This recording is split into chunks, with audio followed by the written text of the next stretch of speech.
자, 오늘 제가 여러분에게 전해드릴 하나님의 말씀 제목은 내가 어찌 내 백성에게 닥칠 화를 참아 볼 수 있으리까라고 하는 이런 제목으로 하나님 말씀을 전해드리도록 하겠습니다. 부제가 있는데요. 부제는 참된 신앙은 자기 민족을 향한 뜨거운 열망과 애국심을 동반합니다라는 이런 부제를 가지고 하나님의 말씀을 전하고자 합니다. 여러분, 우리가 이제 에스더기의 이제 전체 구조를 이제 간략하게 좀 살펴볼 필요가 있는 것 같습니다. 먼저 에스더기의 1장에서 2장 같은 경우는 우리 에스더가 새 왕비로 즉위하고 모르드게의 공적을 소개하며 장차 있게 될 하만의 유대인 멸절 음모에서 유대 민족을 구원하기 위한 하나님의 준비를 이제 보여주고 있는 말씀이 담겨 있다면, 에스더기 3장과 4장은 사악한 하만의 유대인 멸절 음모를 다루어 이야기를 아주 넓게 펼쳐나가고 있는 것을 우리가 볼 수가 있습니다. 또 그에 이어지는 절정에 해당되는 5장에서 7장까지의 말씀은 하만의 유대인 멸절 음모가 실패해서 처형을 당하는 그런 내용을 담고 있고, 우리가 그와 같은 내용을 이미 다 살펴본 바가 있습니다. 자, 그리고 마지막으로 대단원에 해당되는 말씀은 에스더기 8장에서 10장까지의 말씀인데, 여기에는 유대인의 승리와 또한 불임 명절 제정에 대해서 다루고 있는 말씀이 기록되어 있습니다. 자, 여러분, 불임절이 어떤 날인 줄 아십니까? 바로 유대인의 명절의 하나로서 이제 기록된 날인데, 바로 이 모르드게와 에스더를 통해서 유대인이 사악한 하만으로부터 구출받은 그 날을 불임 명절, 불임절이라고 정해서 지금까지도 지금 이스라엘 사람들은 그 날을 명절로서 지키고 있다는 점입니다.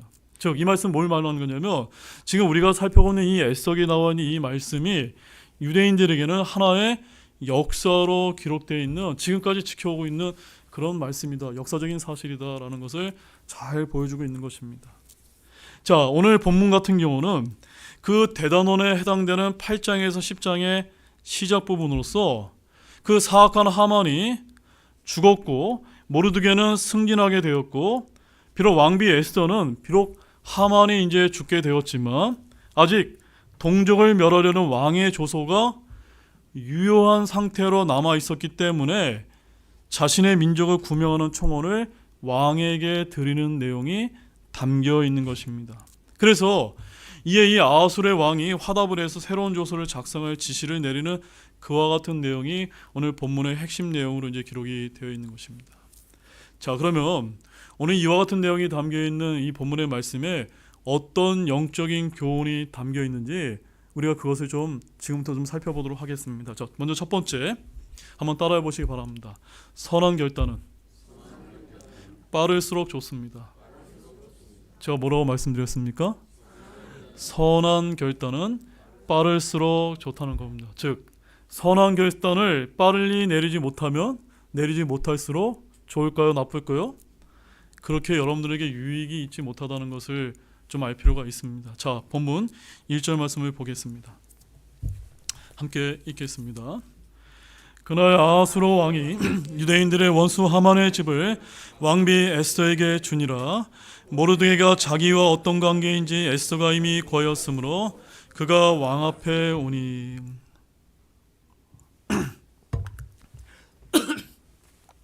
자, 우리가 이제 본문 1절 말씀을 보게 되면은 맨 앞부분에 뭐라고 지금 말씀하고 있습니까?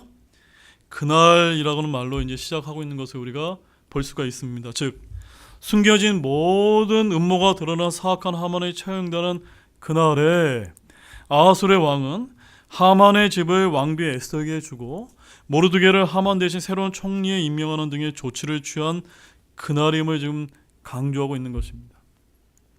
자, 어떤 면에서 볼 때 이 아하수르의 왕의 성격이 급한 면이 있지 않나 보이기도 하지만, 그러나 이 조치만큼 비록 신속하게 이루어졌다고 해도 잘한 일임을 부인할 수가 없습니다. 맞습니까, 여러분? 왜냐하면 한 나라의 총리가 처형당하는 일은 국가적인 혼란을 이제 가져올 수 있는 일로서 그 일을 신속하게 마무리하지 않으면 나라가 큰 위기에 직면할 수도 있기 때문인 것입니다. 또 모르드게를 총리에 임명한 것이 성급한 일로 보이지만 사실 이 모르드게는 이미 그 자질이 충분히 검증되었기 때문에 아무런 문제가 없다라고 그렇게 할 수가 있는 것입니다. 결국 아하수르 왕의 신속한 결단과 조치로 말미암아 페르시아 제국은 별다른 혼란을 겪지 않게 되었다고 성경은 우리에게 말씀해 주고 있는 것입니다. 여러분, 이와 같은 사실을 통해서 우리는 무엇을 이제 깨달을 수가 있습니까? 바로 모든 일을 서둘러서 결정하고 신속하게 처리하는 것이 반드시 좋은 일이라고 볼 수는 없지만 적어도 어떤 일은요? 선한 일을 결정하는 경우에는 어떻게 할수록이요? 빠르면 빠를수록 좋다는 사실을 오늘 이 본문의 말씀이 저와 여러분에게 보여주고 있다고 저는 그렇게 믿습니다.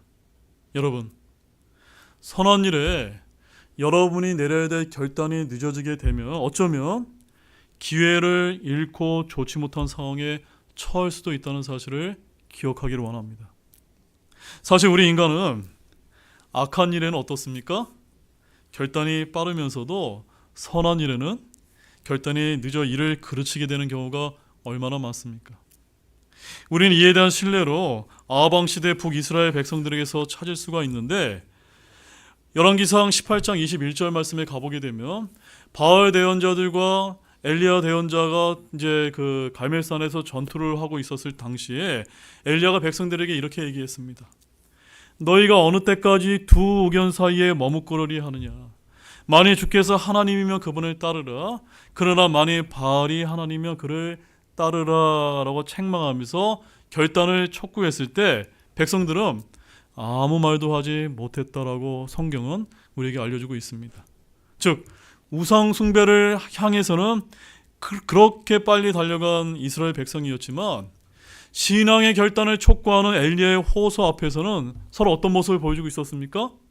서로 눈치만 보고 결단하기를 머뭇거리고 있었다라고 성경은 우리에게 알려주고 있는 것입니다. 그러니 그 나라가 어떻게 되었겠습니까? 어떻게 되었을까요? 망할 수밖에 없는 것입니다. 그 당시는 아니지만 결국 머지않아서 북이스라엘은 하나님의 심판을 받아 멸망을 하게 된 것이 아닙니까? 여러분, 이렇게 선한 결단을 내림에 있어서 남의 눈치를 보며 머뭇거리는 것이 당장은 손해를 줄이는 것 같고 선택의 폭을 넓히는 것처럼 보이지만 결국에는 화를 자초하는 일이 되는 심히 어리석은 행위가 될 수 있다는 사실을 아실 필요가 있습니다. 그래서 우리 예수님의 경우도 이러한 일에 관한 냉정하다 싶을 정도로 매우 단호하셨습니다. 한 번은 어떤 사람이 찾아와서 예수님께 이렇게 말했습니다. 누가복음 9장 61절입니다. 함께 읽어보겠습니다. 주여, 내가 주를 따르겠나이마마는 먼저 내가 가서 내 집에 있는 자들에게 작별을 고하게 하옵소서. 여기 영어 킹제임스 성경에 가보게 되면 내가 주를 따르겠나이다 하고 그 다음에 영어로 뻗이라는 게 기록되어 있습니다. 그러나 무슨 뜻입니까? 내가 주님을 따르겠는데요. 그러나라고 이유가 붙은 것입니다. 자, 그 말을 들은 주님께서 그 즉시 그에게 뭐라고 이제 답변하셨을까요? 62절 말씀입니다. 예수님께서 그에게 이르시되 손에 쟁기를 잡고 뒤를 돌아보는 자는 아무도 하나님의 왕국에 합당하지 아니하리라 하시니라. 그러나 라고 얘기하는 자는 하나님의 왕국에 합당합니까? 안 합니까? 합당하지 않다. 두 의견 사이에 머뭇거리는 사람, 선한 결정을 내릴 때 빠르게 결정을 내리지 못하는 그 머뭇거림에 대해서 주님께서는 경고하시고 책망하고 계신 것입니다. 가족과 작별을 구하는 시간을 갖는 것이 쓸데없다고 하는 그런 뜻이 아닙니다. 이렇게 선하고 이렇게 좋은 일은 한시라도 늦춰서는 안 됨을 강조하고 계신 것입니다. 여러분, 제가 여러분에게 묻겠습니다. 여러분에게도 혹시 지금 이 순간 내려야 될 중요한 선한 결단이 한 가지라도 여러분 있으십니까? 만약 있으시다면 그 선한 결단은 어떨수록 좋습니까? 빠르게 내릴수록 좋다는 사실을 이 하나님께서 우리에게 주는 영적인 교훈을 결단코 잊지 마시기 바랍니다. 아멘이세요? 그 다음에 두 번째는 사악한 자의 재물은 의로운 자를 위해서 쌓이게 된다는 사실입니다. 자, 사악한 자의 재물은 누구를 위해서 쌓이게 된다고요? 예, 의로운 자를 위해서 쌓이게 됩니다. 오늘 이 부분은 굉장히 흥미로운 말씀을 제가 좀 드리겠습니다. 자, 다시 본문 1절 말씀을 여러분들이 보시게 되면 아수레가 유대인의 원수 하만의 집을 이제 에스더에게 주었다라고 말씀을 하고 있습니다. 자, 이는 참으로 기막힌 사실이 아닐 수가 없습니다. 여러분, 하만이 생전에 자기의 재산이 자기가 원수를 생각한 유대인에게 돌아갈 것이라고 꿈엔들 생각을 했을까요? 아마도 하만은 자신의 재산이 평생 즐겁게 하고 또 자기 자손 대대로 유익을 주리라고 그렇게 생각을 해왔을 것입니다. 하지만 그가 쌓은 재물은 그 자신도 제대로 누려보지도 못한 채 빼앗겨서 의로운 자 에스더에게로 돌아가게 되었습니다. 여러분, 그가 이 재물을 모으기 위해서 얼마나 수고를 했을까요? 상상이 되십니까?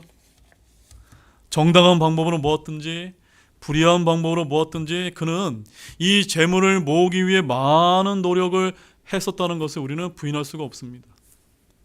아무튼 여기서 중요한 사실은 이 사악한 하만의 재물이 의로운 자 에스더에게로 돌아갔다는 사실입니다.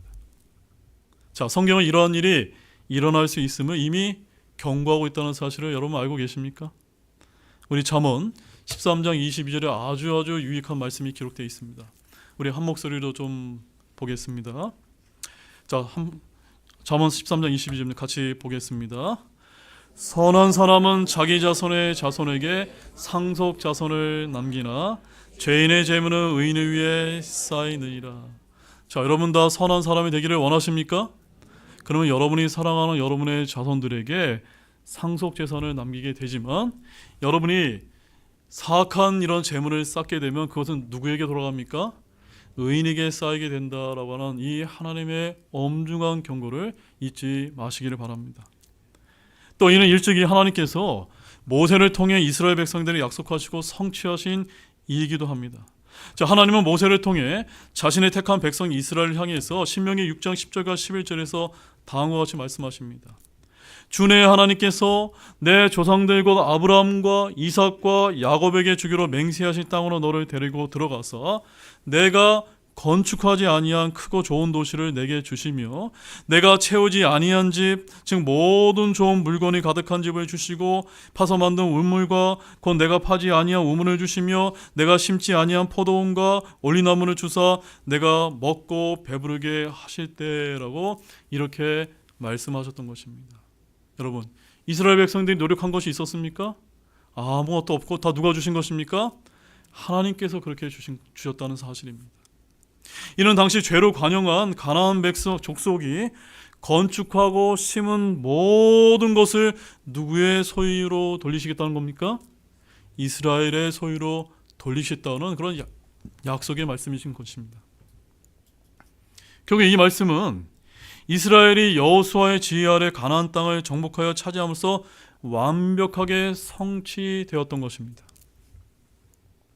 여러분, 이것이 하나님의 공의로운 섭리이심을 믿으십니까? 사악한 자들은 자기 자신을 위해서 재물을 열심히 쌓고 그런 재물이 자자손손 될 것으로 생각을 하지만 그것은 그들만의 착각임을 아시기 바랍니다. 인간이 가장 착각하기 쉬운 것 중에 하나가 자기가 현재 소유하고 있는 것의 주인이 바로 자기 자신이라고 오판한다는 점입니다. 그러나 인간이 소유하고 있는 모든 것의 근본 주인은 누구이십니까? 바로 창조주와 만물의 주제가 되시는 주 하나님이심을 여러분 믿으십니까? 그래서 하나님은 우리 인간에게 무엇을 주실 수도 있고 반대로 빼앗으실 수도 있는 것입니다. 물론 이는 하나님께서 언제든 주었다가 언제든 빼앗아 버리는 변덕스러운 분이심을 말하는 것이 아닙니다.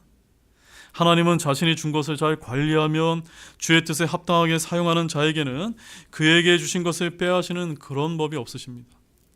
하지만 자신이 준 것을 하나님의 뜻과는 무관하게 자기의 이기적인 목적에 따라 사용하게 된다면 하나님은 그의 재물을 빼앗아 자신의 뜻에 합당하게 사용할 자에게 덤으로 주시는 것입니다. 특히 하나님은 사악한 자의 재물을 의로운 자에게 주심을 믿으시기 바랍니다. 그러므로 우리는 사악한 자들이 아무리 많은 재물을 갖고 있다 하더라도 결코 불평하거나 불효할 필요가 없는 것입니다. 사악한 자들의 재물은 어쩌면 곧 의로운 자의 것이 되기 때문에 그렇다는 말씀인 것입니다. 사실 사악한 자들이 재물을 모으는 데는 나름대로 탁월한 재능이 있는 것이 사실입니다. 그것은 재물이 세속적인 것이기 때문에 사악한 자들도 세상에 속해 있어서 어떻게 하면 재물을 잘 모을 수 있는지 너무나 잘 알고 있기 때문인 것입니다. 그래서 우리 하나님께서는 재물을 모으는 일을 주로 누구에게 맡기시는 것입니까? 사악한 자들에게 맡겨두시는 경우가 바로 거기에 있는 것입니다. 그리고 그들이 재물을 모으면 그것을 그들로부터 거두어서 누구에게 주시는 것입니까? 의로운 자들에게 나누어 주시는 것이 하나님의 원리이신 것입니다. 우리가 겉으로만 보게 되면 사악한 자들이 재물로 떵떵거리며 잘 사는 것처럼 보이지만 사실 그들이 누리는 것은 아주 잠시요, 그 모든 것들을 의로운 자들이 누리게 될 줄로 여러분 아실 필요가 있는 것입니다. 그러면 우리는 이 세상 재물을 모으는 일에 급해서는 안 됩니다. 재물을 모으기 위해서 악을 행해서도 안 됩니다. 하나님께서 때로는 악한 자들을 사용해서 저와 여러분의 필요를 채워주실 수 있음을 믿으시면서 우리는 더욱더 어디에 관심을 쏟아야 됩니까? 더욱더 영적이며 하나님이 원하시는 선하고 의로운 일에 우리 모두가 힘쓰시기를 바랍니다. 잠언 28장 8절 말씀 보겠습니다. 이자와 불의한 이익으로 자기 재물을 늘리는 자는 가난한 자를 불쌍히 여긴 자들을 위해 그것을 모으리라. 정말 놀랍지 않습니까? 이것이 하나님이 저와 여러분에게 말씀하신 약속의 말씀인 것입니다. 자, 세 번째는 작은 일에 신실한 자에게 큰 일을 할 수 있는 기회도 주어진다는 사실을 여러분 알고 계십니까? 본문 2절 말씀입니다. 같이 보겠습니다. 왕이 하만에게서 거둔 자기 반지를 빼어 모르드게에게 주매 에스더가 모르드게를 세워 하만의 집을 다스리게 하니라. 자, 본문 2절 말씀을 보게 되면 모르드게는 한순간에 제국의 제2인자의 총리가 되는 말씀을 우리가 보게 됩니다. 즉 모르드게에게 어느 날 갑자기 놀라운 행운이 찾아온 것입니다. 모르드게는 오랜 관료 생활을 통해서 단계를 밟아 총리의 자리에 오른 것이 아닙니다. 그는 어느 날 우연히 왕의 부름을 받아 총리의 단번에 이렇게 임명된 것입니다. 자, 그렇다면 이 모르드게가 페르시아 제국의 제2인자의 총리의 자리에 오르게 된 것이 정말로 우연이요 행운일까요, 여러분? 겉으로만 보면 얼마든지 그렇게 보이지만 사실 그 내막을 들여다보면 전혀 그렇지 않다는 것을 우리가 알 수가 있습니다. 그가 총리가 될 수 있었던 것은 자기가 맡은 작은 일에 신실했기 때문에 그 신실함을 인정받았다는 사실을 우리가 알아야만 되는 것입니다. 여러분이 아시다시피 모르드게는 총리가 되기 전에는 왕의 문을 지키는 아주 하찮은 그런 관리 중에 한 명이었습니다. 근데 그는 왕의 문에서 직무를 수행하던 중에 반역을 음모를 알게 되어서 왕에게 고함으로써 왕의 생명을 구한 아주 결정적인 역할을 했었다고 기록하고 있습니다. 이는 모르드게가 자신의 직무에 매우 신실했음을 의미하는 것입니다. 모르드게가 자기의 직무에 신실한 인물이었다는 것은 그가 자신의 공이 밝혀져 왕의 예복을 입고 왕의 말을 타고 하만에게 인도돼 온 도시의 거리를 돌아다닌 후에 다시 어디로 돌아갔습니까? 자신이 하던 왕의 문에 자기 자리로 돌아와 자기의 직무를 신실하게 감당했다는 사실로 우리가 알 수 있는 것입니다. 이렇게 모르드게는 자기의 작은 직무에 신실함으로써 남들이 행운이라고 말하는 바로 그것을 잡게 된 것입니다. 여러분, 모르드게가 총리라고 하는 큰 일을 맡게 된 것은 작은 일에 신실한 결과였다는 사실을 잊지 마시기 바랍니다. 우리는 누가 갑작스럽게 부각이 되어서 큰 일을 맡게 되면 그것을 행운으로 취급하는 그런 경향이 있습니다. 그러나 그것은 바른 태도입니까? 아닙니다. 물론 그 중에는 정말로 줄을 잘 서서 행운을 잡은 사람도 얼마든지 있을 수가 있습니다. 이렇게 그것은 매우 소수에 해당되는 경우이지 대부분은 아주 작은 일에 신실하여서 큰 일을 맡게 되는 경우가 일반적인 원칙이라는 사실을 우리가 기억할 필요가 있는 것입니다. 사람들은 과정을 보지 않고 결과만을 보기 때문에 그 사람이 큰 일을 맡게 된 것이 우연이요 행운이라고 말하지만 큰 일을 맡은 사람에게는 다 작은 일에 신실하면 단계의 과정이 있었다는 사실을 우리는 항상 잊어서는 안 되는 것입니다. 맞습니까, 여러분? 따라서 이와 같은 원리는 교회에도 동일하게 적용될 수 있음을 여러분 믿으시기 바랍니다. 성도들 중에는 무조건 큰 일만을 맡기를 원하는 그런 사람들이 얼마든지 있습니다. 그래야 그들은 사람의 눈으로 보기에 작은 일이요 사소한 일이라고 생각되는 일은 에이 나 그런 일 난 못해 라고 생각하면서 아주 소홀하게 생각하는 분들이 덜어 있는데, 그러나 이러한 사람은 결코 큰 일을 맡을 수 있을까요, 없을까요? 맡을 수 없다는 사실을 여러분 아시기 바랍니다. 이런 사람에게 돌아가는 것은 큰 일이 아니라 악하고 게으른 종아라는 주님의 책망뿐이라는 사실을 여러분 알고 계십니까? 여러분 마태복음 25장 23절과 26절인데 먼저 23절 말씀 함께 읽어보겠습니다. 그의 주인이 그에게 이르되 잘하였도다 선하고 신실한 종아, 내가 적은 것에 신실하였으므로 내가 너를 많은 것을 다스릴 치리자로 삼으리니 너는 내 주인의 기쁨에 참여하라 하니라. 네, 우리 주님께서는 항상 작은 일에 신실한 자에게 이렇게 칭찬하시는 분입니다. 자, 그런데 게으른 자에게는 어떻게 하실까요? 26절 말씀 보십시오.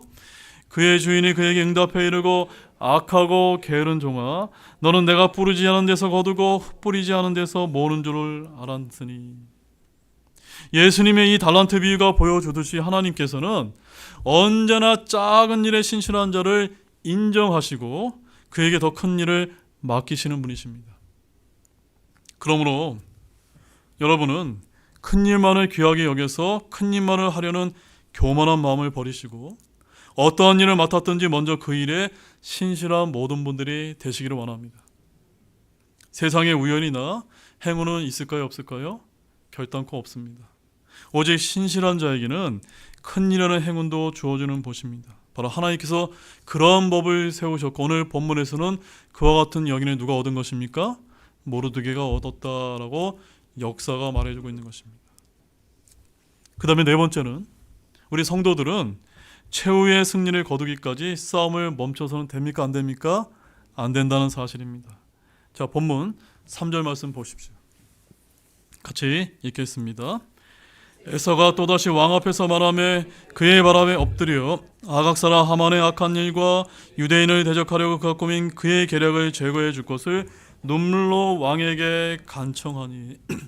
자, 우리의 상식으로 보게 되면 누가 죽어 있습니까? 이미 사악한 하만이 죽었으니까 그의 음모까지 다 사라진 것으로 알고 모든 것이 다 끝났고 이겼다라고 생각할지 모릅니다. 하지만 에서는 지금 오늘 이 말씀을 보게 되면 왕 앞에 엎드려 울며 간청을 했다는 말씀을 우리가 볼 수가 있습니다. 자, 그녀가 간청한 것은 바로 아각사나 하만이 유대인을 해하려 한 악한 일을 제거해 달라고 간청했던 것입니다. 여러분, 우리가 앞에서 살펴본 대로 모르드게와 유대인을 멸절시키는 한 하만은 이미 처형당했습니다. 그러나 그의 영향력은 그가 죽어서도 여전할까요? 여전하지 않을까요? 여전합니다. 왜냐하면요, 그가 제국의 2인자 자리에 있었기 때문에 그를 따르는 세력은 아직도 그 나라의 상존에 있었기, 잔존에 있었기 때문인 것입니다. 즉 유대인을 멸하려 했던 하만의 사악한 계획은 여전히 사라지지 않아서 유대인을 멸절할 위기에는 완전히 벗어나지 못했던 상태였던 것입니다. 당시 사악한 하만을 추종하는 자들이 엄존해 있었고 아수레가 내린 유대인의 멸절 조서 역시도 아직 유효한 상태로 남아 있었기 때문인 것입니다. 바로 그러한 이유로 에서는 하만이 죽었음에도 다시 왕에게 엎드려 눈물로써 호소하고 간청을 했던 것입니다. 자, 여러분, 이와 같은 사실을 통해 우리가 어떤 영적인 교훈을 얻을 수가 있을까요? 여기서 오직 하나님만을 경배하며 하만에게는 절하지 않은 모르드게와 유대인을 멸절시키는 한 하만은 각각 하나님을 택한 백성을 죄와 사망에서 구원하기 위해서 오셔서 자신에게 경배할 것을 요구하는 사탄의 유혹을 물리치신 예수 그리스도와 하나님의 백성인 성도들을 멸하려 하는 사탄을 각각 예표한다는 것을 우리가 볼 필요가 있는 것입니다. 즉, 사탄은 마치 하만이 모르드게를 교수대에 달아 죽이려 했던 것처럼 하나님의 택한 백성들을 사망의 올무에서 구원시키려는 예수 그리스도를 원수로 여기고 그분을 십자가에 못 박아 죽임으로써 죄인들을 위한 예수 그리스도의 구속사역을 회방하였던 것입니다. 그러나 그런 사탄의 계략은 예수님께서 십자가에 달리셨다가 사흘 만에 다시 부활하심으로 수포로 돌아가고 사탄은 결정적인 패배를 당해서 마치 죽은 자나 다름없는 자가 된 것으로 이렇게 여겨졌던 것입니다. 그래서 창세기 3장 15절 말씀처럼 그는 머리에 결정적인 상처를 입고 지금은 겨우 목숨을 유지하고 있는 그와 같은 상황에 있는 것입니다. 하지만 사랑하는 여러분, 사탄이 그렇게 그리스도께 십자가상에서 결정적인 패배를 당했다고 해서 그가 완전히 죽은 상태가 된 것이 맞습니까? 아닙니다.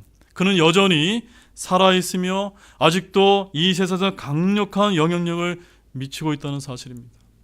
특히 사탄은 그를 추종하는 사악한 세력을 동원해서 지금도 하나님의 자녀인 성도들을 해하려고 하는 것이 지금의 상황이 아닙니까? 그런 이유로 우리 주님은 부활 승천하신 후에 위로자이신 성령을 보내셔서 성도들을 위한 사역을 지금도 계속하고 계신 것입니다. 그러면 이러한 때에 우리는 어떻게 해야만 될까요? 저와 여러분은 영적 긴장감을 절대로 늦춰서는 안 됩니다. 예수 그리스도를 의지해서 최후의 승리를 거둘 때까지 영적인 싸움을 계속해야 될 줄로 믿으시기를 바랍니다. 사탄을 추종하는 악한 자들은 언제 어디서 우리를 공격해 올지 우리는 알 수가 없습니다. 그들은 우리 주변 도처에 있으면서 호신탐탐 저와 여러분의 틈을 노리고 기회를 엿보고 있다는 점입니다. 그래서 우리에게 틈만 보이면 우리를 공격하는 것입니다. 때문에 우리는 한시도 방심해서는 안 되고 부단히 영적 싸움을 전개해 나갈 필요가 있는 것입니다. 베드로전서 5장 8절과 9절 말씀도 함께 보겠습니다. 정신을 차리라, 깨어있으리라. 너희 대적 마귀가 울부짖는 사자같이 두루다니며 삼킬 자를 찾나니 믿음에 굳게 서서 그를 대적하라. 세상에 있는 너희 형제이도 동일한 고난을 겪는 줄을 너희가 아느니라. 이미 십자가상에서 주님께서 이미 승리하셨고 그 예수를 믿은 저와 여러분 이미 승리자임을 우리가 잘 알고 있습니다. 하지만 여전히 사탄은 으르렁거리는 사자처럼 우리를 공격하려고 하기 때문에 우리가 깨어서 대적해야 되고 그 영적 전투를 멈춰서는 안 되는 것입니다. 자, 이제 마지막 5번째는 한번 따라해 보시기 바랍니다. 참된 신앙은 자기 민족을 향한 뜨거운 열망과 애국심을 동반합니다. 아멘이세요? 자, 우리 본문 6절 말씀입니다. 함께 읽겠습니다. 내가 어찌 내 백성에게 닥친 화를 참아 볼 수 있으리까마는 또 내 친족들이 멸망한 것을 참아 볼 수 있으리까 하니라. 이거 누가 누구에게 한 얘기입니까? 지금 에스더가 왕에게 지금 눈물로 호소한 그 말씀입니다. 여러분, 이 말씀을 보게 되면 이 에스더는 정말 끝까지 자신의 동족을 구하기 위해서 지금 왕에게 눈물을 흘리며 호소하는 장면을 한번 상상해 보시기 바랍니다. 에스더가 자기의 생명을 걸고 아수르 앞에 나간 동기가 자신의 유익이나 자신의 부귀 영화를 위해서가 아니라 오직 자기 민족을 멸망해서 구하기 위해서임을 여기서 드러내어 보여주고 있는 것입니다. 아울러 이것은 그녀의 신앙이 민족애나 애국심과 별개의 것이 아니었음을 우리에게 보여주고 있는 것입니다. 근데 성경을 보게 되면 신앙의 위인들은 한결같이 민족애가 매우 강하였다는 사실을 여러분 잘 알고 계십니까? 대표적인 신뢰를 들게 된다면 우선 구역에서 모세를 우리가 들 수가 있습니다. 자, 출애굽의 영웅인 모세는 시냐 광야에서 이스라엘 백성이 금송아지 우상을 만들어 섬김으로써 하나님의 심판을 받아 진멸의 위기에 처했을 때 하나님께 백성들의 죄를 용서해달라 간곡하게 호소한 적이 있었습니다. 자, 그러면서 만약 이스라엘 백성들의 죄를 하나님께서 용서하지 않으신다면 출애굽기 32장 32절에서 주께서 기록하신 주의 책에서 누구를 지워달라고요? 모세 자신을 지워버려 달라고 이렇게 호소할 정도로 민족애가 강했던 사람이었습니다. 자, 또한 신약에서는 어떤 사람을 우리가 들어볼 수가 있습니까? 사도 바울이 또한 그와 같은 예로 이제 들어볼 수가 있는데, 바울은 이방인의 사도로 부름받은 사도였습니다. 그는 유대 땅이 아닌 이방 땅을 돌아다니며 곳곳에 복음을 전했던 그런 사도가 아닙니까? 그는 예수 그리스도 안에서 유대인이나 이방인이 차별이 없다고 이렇게 부르짖었습니다. 그러나 그렇다고 해서 바울에게 민족애가 없었던 그런 사람이 아니었습니다. 그는 그 누구보다도 민족애가 매우 강한 인물이었습니다. 그는 이방 땅에서 복음을 전할 때에도 우선적으로 그곳에 있는 유대인들을 찾아가서 복음을 전하기에 힘썼고 심지어 다음과 같은 고백을 하게 되었습니다. 마지막 말씀으로 로마서 9장 3절 말씀 우리 큰 목소리 읽어보겠습니다. 육체에 따른 내 형제들, 내 친족들을 위해서라면 나 자신이 그리스도로부터 저주받기를 바랄 수도 있으리니. 여러분, 이와 같은 사도 바울의 고백에서 여러분 무엇이 느껴지십니까? 과연 이 사도 바울의 자신의 동족과 민족을 구원하기 위한 그의 민족애와 애국심이 여러분 느껴지십니까? 이렇게 모세나 바울이나 그들은 우리가 감히 따라하기 어려운 신앙의 위인들입니다. 그러나 위대한 신앙의 위인들은 자신의 민족을 극진히 사랑했던 하나님의 종이었다는 사실을 우리가 부인할 수가 없는 것입니다. 맞습니까, 여러분? 이것이 참된 신앙이요, 자기 민족을 향한 뜨거운 열망과 애국심을 동반한다는 것을 증명해 주는 것이 아닙니까, 여러분? 그렇습니다. 진정 주 하나님을 사랑하고 의지하는 성도는 마땅히 나라와 민족을 사랑할 수밖에 없습니다. 아멘이세요?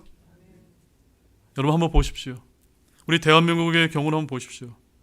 처음에 우리 믿음의 선각자들이 이 대한민국을 건국하기 위해서 이 나라를 사랑해서 3.1 운동에 앞장선 대부분이 다 누구였습니까? 기독교인이 아니었습니까? 유관순도 그렇고 안중근도 그렇고 이승만도 그렇고 다 독립운동을 일으켰던 분들이 전부 다 저와 여러분 같은 크리스찬이었다는 사실입니다. 지금은 또 어떻습니까, 여러분? 정말 70년 만에 우리 대한민국이 정말 풍전등화에 정말 우리 국가적인 아주 큰 위기에 처해 있지 않습니까?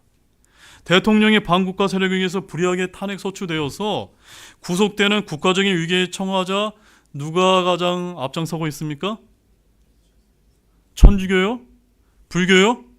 아닙니다. 지금 기독교인들이 대표적으로 우리 목회자들과 성도들이 앞장서서 이 나라를 구해달라고 하나님께 울부짖으며 지금 호소하고 있는 것의 대부분이 지금 기독교인이 아닙니까?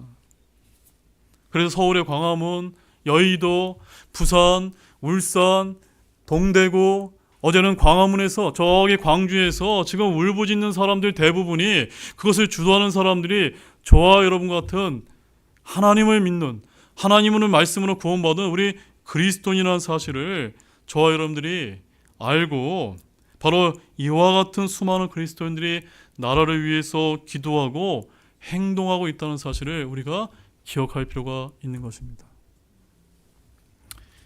이제 결론의 말씀을 드리겠습니다. 사랑하는 성도 여러분, 여러분 하나님을 진심으로 믿는 참 그리스도인이 되시기를 진정으로 원하십니까? 그렇다면 에스더와 모르드게처럼 이 나라와 민족을 위해서 기도하는 이런 참된 그리스도인이 되시기를 원합니다. 이 나라가 나에게 무엇을 해줄 수 있는가 기대하기 전에 바로 저와 여러분이 이 나라와 민족을 위해서 할 수 있는 일을 먼저 생각하고 그것을 실천하기를 원합니다. 특히 민족의 구원을 위하여 애쓰고 수고하기를 원합니다. 그렇게 하신다면 우리 하나님께서, 우리 긍휼이 풍성하신 하나님께서 바로 에스더와 모르드게에 있었던 것처럼 큰 위기를, 큰 기회가 되도록 만들어 주실 수 있음을 간절히 소망합니다. 우리 다 같이 일어나시겠습니다.